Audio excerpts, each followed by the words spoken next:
नमस्कार दोस्तों, क्या हाल है। आज 26 जुलाई रविवार है। आइए बात करते हैं आज की 50 बड़ी और महत्वपूर्ण खबरों की। देश से लेकर विदेश तक की तमाम बड़ी अपडेट्स पर नजर डालेंगे। साथ ही किसानों के लिए आई नई योजनाओं और अहम घोषणाओं की भी पूरी। संसद में मॉनसून सत्र के दौरान हंगामा। संसद के सत्र के दौरान विपक्ष ने विभिन्न मुद्दों को लेकर भारी हंगामा और विरोध प्रदर्शन किया।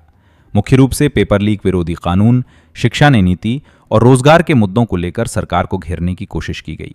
विपक्ष के भारी हंगामे के कारण सदन की कार्यवाही को कई बार स्थगित करना पड़ा। सरकार की ओर से मंत्रियों ने जवाब देते हुए कहा कि वे जनहित के हर मुद्दे और कानून पर चर्चा के लिए पूरी तरह तैयार हैं, लेकिन विपक्षी दल केवल राजनीति कर रहे हैं और सदन का समय खराब कर रहे हैं। सोनम वांगचुक ने मांगों पर सहमति के बाद अनशन समाप्त किया। लद्दाख के प्रमुख पर्यावरण कार्यकर्ता सोनम वांगचुक ने केंद्र सरकार के साथ बातचीत के बाद अपना 26 दिनों से जारी अनशन समाप्त कर दिया है। लद्दाख को संवैधानिक सुरक्षा और विशेष दर्जा देने की मांगों को लेकर सरकार और वांगचुक के प्रतिनिधियों के बीच सहमति बनी है। पीएम मोदी द्वारा दिए गए आश्वासनों और प्रशासनिक वार्ता के सफल रहने के बाद उन्होंने अनशन तोड़ दिया। इस कदम से लद्दाख क्षेत्र में जारी तनाव और विरोध प्रदर्शनों में काफी कमी आने की उम्मीद जताई जा रही है। अमेरिका द्वारा कई देशों पर नए टैरिफ की घोषणा। अमेरिका की सरकार ने भारत और चीन सहित लगभग 60 देशों पर नए आयात शुल्क टैरिफ लगाने का फैसला लिया है। अमेरिकी प्रशासन का कहना है कि यह कदम स्थानीय उद्योगों और घरेलू बाजार की सुरक्षा के लिए उठाया गया है। हालांकि इस नए फैसले से वैश्विक व्यापार प्रणाली और अंतर्राष्ट्रीय आपूर्ति श्रृंखला सप्लाई चेन पर गहरा असर पड़ने की संभावना है। भारतीय निर्यातकों और वैश्विक आर्थिक विशेषज्ञों ने इस नीति पर चिंता जताते हुए कहा है कि इससे वैश्विक अर्थव्यवस्था में महंगाई बढ़ सकती है। भारतीय शेयर बाजार में भारी बिकवाली। सेंसेक्स निफ्टी टूटे। वैश्विक दबाव और विदेशी निवेशकों FIIs की लगातार बिकवाली के कारण भारतीय शेयर बाजार में बड़ी गिरावट दर्ज की गई। BSE सेंसेक्स 700 से अधिक अंक टूट गया। वहीं NSE निफ्टी भी महत्वपूर्ण स्तरों से नीचे आ गया। बैंकिंग, IT और ऑटो सेक्टर के शेयरों में सबसे ज्यादा गिरावट देखने को मिली। बाजार विशेषज्ञों का मानना है कि वैश्विक आर्थिक अनिश्चितता और नई अमेरिकी व्यापार नीतियों के चलते निवेशकों का रुझान सतर्क बना हुआ है और आने वाले दिनों में भी उतार चढ़ाव जारी रह सकता है। दिल्ली में विरोध प्रदर्शनों के बीच सुरक्षा कड़ी। मेट्रो स्टेशन बंद। राजधानी दिल्ली में विभिन्न सामाजिक और राजनीतिक संगठनों के भारी विरोध प्रदर्शनों के चलते सुरक्षा व्यवस्था बेहद कड़ी कर दी गई है। सुरक्षा कारणों से दिल्ली पुलिस और DDMA के निर्देशों पर 17 प्रमुख मेट्रो स्टेशनों को अस्थायी रूप से बंद करना पड़ा। प्रदर्शन स्थलों और जंतर मंतर के आसपास पुलिस और अर्धसैनिक बलों की तैनाती बढ़ा दी गई है। यातायात पुलिस ने यात्रियों को कई रास्तों से बचने की सलाह जारी की है, जिससे राजधानी के प्रमुख मार्गों पर लंबा जाम लग गया। हिमाचल प्रदेश में भारी बारिश और भूस्खलन से तबाही। हिमाचल प्रदेश और पहाड़ी राज्यों में लगातार हो रही मूसलाधार बारिश के कारण जनजीवन बुरी तरह अस्त व्यस्त हो गया है। राज्य में कई स्थानों पर लैंडस्लाइड, भूस्खलन होने से लगभग 136 मुख्य सड़कें बंद हो गई हैं। बुनियादी ढांचे को भारी नुकसान पहुंचा है और करोड़ों रुपए की संपत्ति नष्ट हुई है। प्रशासन ने संवेदनशील और नदी नालों के पास रहने वाले लोगों के लिए अलर्ट जारी किया है। राहत और बचाव दल प्रभावित क्षेत्रों में फंसे लोगों को निकालने के लिए लगातार अभियान चला रहे हैं। सर्वोच्च न्यायालय की संयुक्त परिवार और मोबाइल लत पर अहम टिप्पणी। सुप्रीम कोर्ट ने एक मामले की सुनवाई के दौरान बच्चों में बढ़ती मोबाइल की लत और घटते पारिवारिक मूल्यों पर चिंता जताई।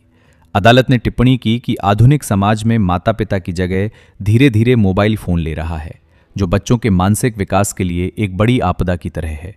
कोर्ट ने कहा कि भारतीय संयुक्त परिवार प्रणाली बच्चों को भावनात्मक और सामाजिक सुरक्षा देती थी, जिसे बचाए रखना और बच्चों को तकनीक के अत्यधिक इस्तेमाल से दूर रखना आज के समय की सबसे बड़ी जरूरत है। न्यूयॉर्क में चाकूबाजी की घटना। हेट क्राइम की जांच जारी। अमेरिका के न्यूयॉर्क शहर में एक संदिग्ध हमलावर ने धार्मिक नारे लगाते हुए 2 निर्दोष लोगों पर चाकू से जानलेवा हमला कर दिया। इस हमले में घायल हुए लोगों में एक एशियाई मूल का नागरिक भी शामिल है। स्थानीय पुलिस और न्यूयॉर्क के प्रशासन ने इस घटना को बेहद गंभीरता से लिया है और इसे संभावित हेट क्राइम, नफरती अपराध। भारत बांग्लादेश कूटनीतिक संबंध और क्षेत्रीय कूटनीति। भारत सरकार ने बांग्लादेश के शीर्ष नेतृत्व को द्विपक्षीय बैठकों और क्षेत्रीय सहयोग को बढ़ावा देने के लिए औपचारिक निमंत्रण भेजा है। पड़ोसी प्रथम नीति के तहत भारत अपने सीमावर्ती देशों के साथ संबंधों को मजबूत करना चाहता है। हालांकि बांग्लादेश में हालिया राजनीतिक बदलावों और आंतरिक स्थिति के कारण वहां से आधिकारिक प्रतिक्रिया का इंतजार किया जा रहा है। कूटनीतिक विशेषज्ञों का मानना है कि दक्षिण एशिया में शांति, व्यापार और सुरक्षा के दृष्टिकोण से ये वार्ता बेहद महत्वपूर्ण साबित होगी। इसरो का नया उपग्रह मिशन लॉन्च के लिए तैयार। भारतीय अंतरिक्ष अनुसंधान संगठन इसरो ने अपने नए पृथ्वी अवलोकन उपग्रह EOS के प्रक्षेपण की पूरी तैयारी कर ली है। ये उपग्रह प्राकृतिक आपदाओं, कृषि आकलन और मौसम के सटीक पूर्वानुमान में महत्वपूर्ण भूमिका निभाएगा। श्रीहरिकोटा के सतीश धवन अंतरिक्ष केंद्र से इसे लॉन्च किया जाएगा। वैज्ञानिकों के अनुसार ये उपग्रह अत्याधुनिक रडार इमेजिंग तकनीक से लैस है, जो दिन और रात दोनों समय स्पष्ट तस्वीरें लेने में सक्षम है, जिससे तटीय सुरक्षा और आपदा प्रबंधन को बड़ी मदद मिलेगी। देश भर में डिजिटल फ्रॉड के खिलाफ बड़ा साइबर अभियान। गृह मंत्रालय और केंद्रीय जांच एजेंसियों ने देश भर में बढ़ रहे डिजिटल अरेस्ट और साइबर फ्रॉड के मामलों पर नकेल कसने के लिए एक विशेष अभियान शुरू किया है। इस अभियान के तहत फर्जी सिम कार्ड, अवैध बैंक खातों और संदिग्ध कॉल सेंटरों के खिलाफ सख्त कार्रवाई की जा रही है। जांच में सामने आया है कि कई अंतर्राष्ट्रीय गिरोह भारतीयों को निशाना बना रहे थे। सरकार ने नागरिकों को जागरूक करने के लिए हेल्पलाइन नंबर 1930 का प्रचार बढ़ाया है और किसी भी अनजान कॉल पर सतर्क रहने की सलाह दी है। नवीकरणीय ऊर्जा, रिन्यूएबल एनर्जी क्षेत्र में भारत का नया कीर्तिमान। भारत ने सौर और पवन ऊर्जा के उत्पादन में एक नया मील का पत्थर हासिल कर लिया है। देश की कुल स्थापित नवीकरणीय ऊर्जा क्षमता ने रिकॉर्ड स्तर को छू लिया है, जिससे भारत दुनिया के शीर्ष हरित ऊर्जा उत्पादक देशों में शामिल हो गया है। सरकार की प्रोत्साहन नीतियों और निजी क्षेत्र के भारी निवेश के कारण इस क्षेत्र में तेजी से वृद्धि हुई है।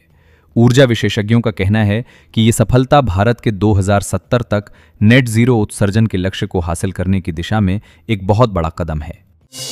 सेमीकंडक्टर निर्माण संयंत्रों का शिलान्यास। देश को इलेक्ट्रॉनिक्स निर्माण का वैश्विक केंद्र बनाने की दिशा में आज 2 नए सेमीकंडक्टर निर्माण संयंत्रों फैब का शिलान्यास किया गया। इस परियोजना में हजारों करोड़ रुपए का निवेश किया जा रहा है, जिससे हजारों प्रत्यक्ष और अप्रत्यक्ष रोजगार के अवसर पैदा होंगे। इन संयंत्रों के शुरू होने से भारत की चिप आयात पर निर्भरता काफी हद तक कम हो जाएगी।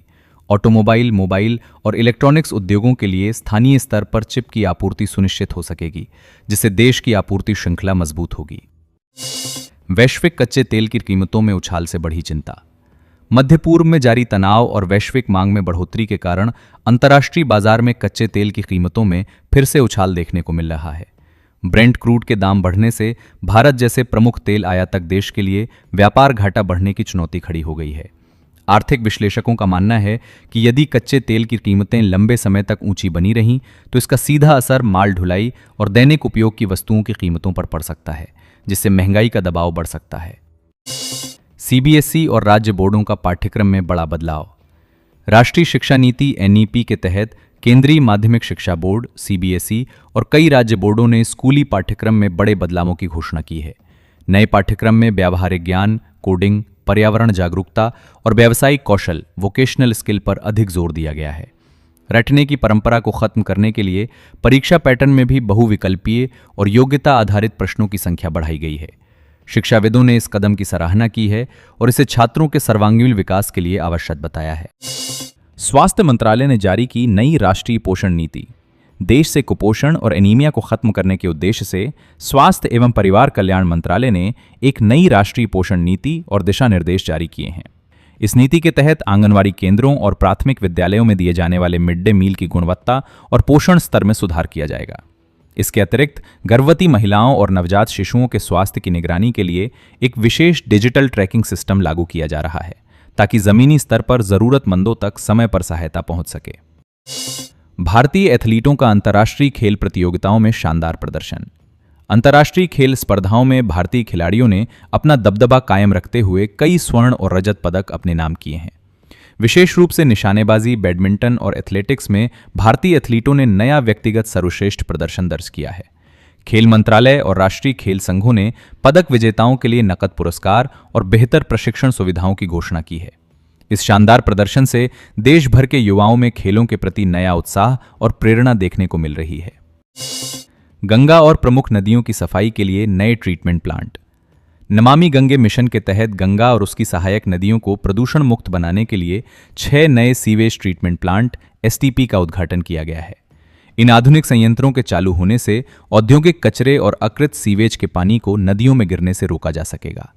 जल शक्ति मंत्रालय ने बताया कि नदियों के किनारे जैव विविधता के संरक्षण और वृक्षारोपण के लिए भी विशेष योजनाएं चलाई जा रही हैं, जिससे नदियों के पारिस्थितिक तंत्र में सुधार आ रहा है। स्टार्टअप्स के लिए टैक्स छूट और फंडिंग स्कीम का विस्तार। सरकार ने देश के स्टार्टअप इकोसिस्टम को मजबूती देने के लिए नई प्रोत्साहन योजनाओं का ऐलान किया है। इसके तहत शुरुआती चरण के स्टार्टअप्स को आयकर में मिलने वाली छूट की अवधि बढ़ा दी गई है और सीड फंड स्कीम के तहत अतिरिक्त फंड आवंटित किया गया है। इस कदम का उद्देश्य युवाओं में नवाचार और उद्यमिता को बढ़ावा देना है। उद्योग जगत के प्रतिनिधियों ने इस फैसले का स्वागत करते हुए कहा है कि इससे नए व्यापार शुरू करने में सहूलियत होगी। भारत का रक्षा निर्यात नए शिखर पर पहुंचा। रक्षा मंत्रालय द्वारा जारी आंकड़ों के अनुसार भारत का रक्षा निर्यात इस वर्ष रिकॉर्ड स्तर पर पहुंच गया है। देश में निर्मित गोला बारूद, मिसाइल सिस्टम और नौसैनिक जहाजों की मांग अंतर्राष्ट्रीय स्तर पर तेजी से बढ़ी है। रक्षा क्षेत्र में मेक इन इंडिया और आत्मनिर्भर भारत पहल के तहत निजी और सार्वजनिक क्षेत्र की कंपनियों ने उत्पादन में अभूतपूर्व वृद्धि की है। वैश्विक बाजार में भारतीय रक्षा उपकरणों की विश्वसनीयता बढ़ने से भारत अब दुनिया के प्रमुख रक्षा निर्यातक देशों की सूची में शामिल होने की ओर बढ़ रहा है। वंदे भारत ट्रेनों के नए स्लॉट्स और आधुनिक रूटों की घोषणा। भारतीय रेलवे ने देश भर के यात्रियों की सुविधा के लिए कई नए रूटों पर प्रीमियम वंदे भारत एक्सप्रेस ट्रेनें चलाने की योजना बनाई है। इन नई ट्रेनों में बेहतर सीटिंग, अत्याधुनिक सुरक्षा प्रणाली, कवच और कम यात्रा समय जैसी सुविधाएं होंगी। रेल मंत्रालय के अनुसार प्रमुख व्यापारिक और सांस्कृतिक केंद्रों को आपस में जोड़ने वाले रूटों को प्राथमिकता दी जा रही है। इससे न केवल यात्रियों को तेज और आरामदायक सफर मिलेगा, बल्कि राज्यों के बीच पर्यटन और आर्थिक गतिविधियों को भी नया बढ़ावा मिलेगा। इलेक्ट्रिक वाहनों ईवी के लिए राष्ट्रीय चार्जिंग इंफ्रास्ट्रक्चर नीति। सड़क परिवहन और राजमार्ग मंत्रालय ने देश में इलेक्ट्रिक वाहनों की स्वीकार्यता बढ़ाने के लिए नए चार्जिंग स्टेशनों की स्थापना के लिए कड़े और एकीकृत दिशा निर्देश जारी किए हैं। राजमार्गों, पेट्रोल पंपों और आवासीय परिसरों में चार्जिंग पॉइंट्स बनाना अब आसान और अनिवार्य बनाया जा रहा है। सरकार का लक्ष्य है कि आने वाले समय में हर 25 किलोमीटर पर फास्ट चार्जिंग स्टेशन उपलब्ध हों। इस कदम से ईवी मालिकों की रेंज एंग्जाइटी दूर होगी और देश में प्रदूषण कम करने के प्रयासों में गति आएगी। एआई और डीप फेक टेक्नोलॉजी पर वैश्विक सम्मेलन। कृत्रिम बुद्धिमत्ता, आर्टिफिशियल इंटेलिजेंस के सुरक्षित उपयोग और डीप फेक तकनीक के खतरों पर चर्चा करने के लिए नई दिल्ली में एक अंतर्राष्ट्रीय सम्मेलन आयोजित किया गया। इस सम्मेलन में दुनिया भर के नीति निर्माताओं, तकनीकी विशेषज्ञों और कानूनी दिग्गजों ने भाग लिया। चर्चा का मुख्य बिंदु एआई के लिए देश भर में जल संरक्षण के लिए अमृत सरोवर अभियान, पेयजल की समस्या से निपटने और भूजल स्तर में सुधार लाने के लिए देश भर के ग्रामीण और शहरी क्षेत्रों में अमृत सरोवर योजना का तेजी से विस्तार किया जा रहा है। इस पहल के तहत हजारों पुराने तालाबों का जीर्णोद्धार और नए जल निकायों का निर्माण किया गया है। जल शक्ति मंत्रालय ने बताया कि मॉनसून के पानी का संचयन, रेन वाटर हार्वेस्टिंग करने में ये योजना बेहद कारगर साबित हो रही है। इससे किसानों को सिंचाई के लिए पर्याप्त पानी मिल रहा है और सूखे से प्रभावित इलाकों में बड़ी राहत पहुंची है। राष्ट्रीय स्वास्थ्य सेवा में आयुष और आधुनिक चिकित्सा का एकीकरण। स्वास्थ्य मंत्रालय ने प्राथमिक और द्वितीयक स्वास्थ्य केंद्रों में पारंपरिक आयुष, आयुर्वेद, योग, यूनानी, सिद्ध, होम्योपैथी और आधुनिक एलोपैथिक चिकित्सा पद्धतियों के एकीकरण को बढ़ावा देने के लिए नई गाइडलाइंस जारी की हैं। इस एकीकृत स्वास्थ्य मॉडल का उद्देश्य मरीजों को समग्र और सस्ता इलाज प्रदान करना है। पुरानी बीमारियों और जीवन शैली से जुड़ी समस्याओं के इलाज में योग और आयुर्वेद के सकारात्मक नतीजों को देखते हुए अस्पतालों में विशेष आयुष परामर्श केंद्र स्थापित किए जा रहे हैं। खाद्य सुरक्षा और गुणवत्ता जांच के लिए नया राष्ट्रव्यापी अभियान। भारतीय खाद्य सुरक्षा एवं मानक प्राधिकरण FSSAI ने बाजार में बिकने वाले दूध, घी, मसालों और प्रसंस्कृत खाद्य पदार्थों में मिलावट रोकने के लिए एक बड़ा अभियान शुरू किया है।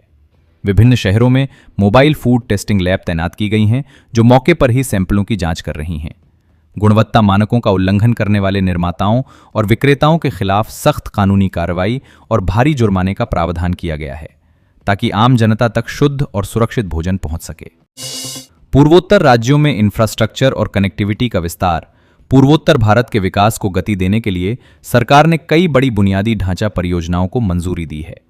इसमें नए राष्ट्रीय राजमार्गों, सुरंगों और रेल लाइनों का निर्माण शामिल है, जो दुर्गम पहाड़ी इलाकों को देश के बाकी हिस्सों से जोड़ेंगे। इन परियोजनाओं से सीमावर्ती क्षेत्रों में सुरक्षा व्यवस्था मजबूत होने के साथ साथ स्थानीय व्यापार और पर्यटन को अभूतपूर्व बढ़ावा मिलेगा। स्थानीय युवाओं के लिए रोजगार और स्वरोजगार के नए अवसर पैदा होने की उम्मीद है।